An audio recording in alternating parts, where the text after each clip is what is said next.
حالة عبد الإبلاوة أكل لبس صبحني متى الله ونحرس تقبل جد الله وقوجي جنة الفردوس الله كورابية هو يقرأ واي ومت سومالي كدمته واي هاي مركا حقي ku geeriyootay hooyo gurigeeda ku geeriyootay magaalada Muqdisho ku geeriyootay mudooyinkii ugu dambeeyay doctor-sada wax xanuun ah oo ay dareemaysay ma jireen ma aad u fiicnaa shalay la qabtay alxamdulillah oo cisbitaal miyay ku jirtay markii ay geeriyoonaysay mise guriga ayay joogtay gurigeeda sariirteeda waa caafimaad qabtay saaka quraacda nabaday ku cunti wallahi dareenkayga ma shay marka la ka hadla laba dunida ugu tagtay Allah yarxamaha wa ma tantiin salaam alaykum حالة عبد الإبلاوة أكل لبس صبحني متى الله ونحرس تقبل جد الله وقوجي جنة الفردوس الله كورابية هو يقرأ واي ومت سومالي كدمته واي هاي مركا حقي ku geeriyootay hooyo gurigeeda ku geeriyootay magaalada Muqdisho ku geeriyootay mudooyinkii ugu dambeeyay doctor-sada wax xanuun ah oo ay dareemaysay ma jireen ma aad u fiicnaa shalay la qabtay alxamdulillah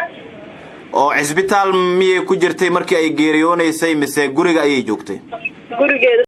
حالة عبد الإبلاوة أكل لبس صبحني متى الله ونحرس تقبل جد الله وقوجي جنة الفردوس الله كورابية هو يقرأ واي ومت سومالي كدمته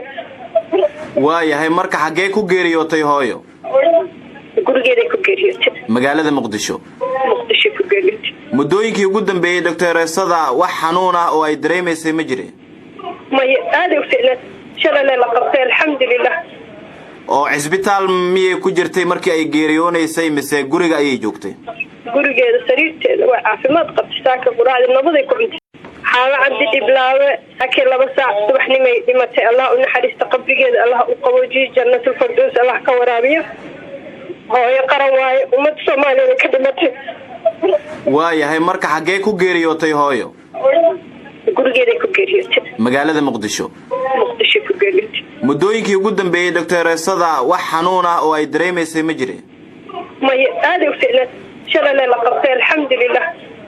oo cisbitaal miyay ku jirtay markii ay geeriyoonaysay mise guriga ayay joogtay gurigeeda sariirteeda waa caafimaad qabtay saaka quraacda nabaday ku cunti حالة عبد الإبلاوة أكل لبس صبحني متى الله ونحرس تقبل جد الله وقوجي جنة الفردوس الله كورابية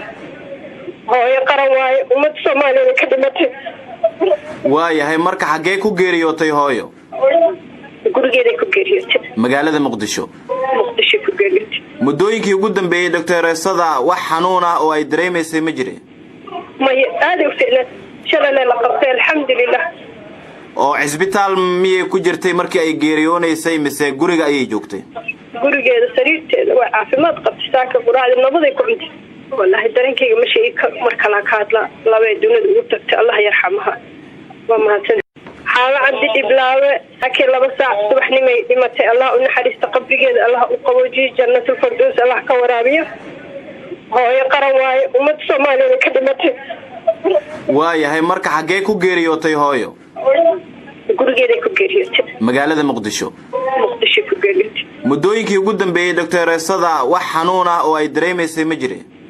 ma aad u fiicnaa shalay la qabtay alxamdulillah oo cisbitaal miyay ku jirtay markii ay geeriyoonaysay mise guriga ayay joogtay gurigeeda sariirteeda waa caafimaad qabtay saaka quraacda nabaday ku cunti